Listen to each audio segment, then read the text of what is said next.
Ciao a tutti, sono Brunella Bettinelli dell'agenzia immobiliare di Ro. Ho in vendita a Passierana un 3 locali, però con una metratura da 4 locali, quindi c'è la possibilità di fare un'altra camera da letto.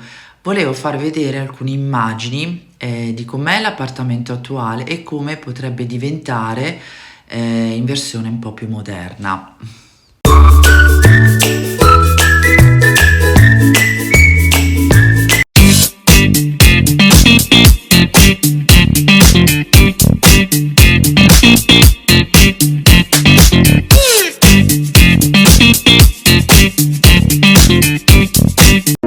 You got me open, I keep bleeding, I keep bleeding.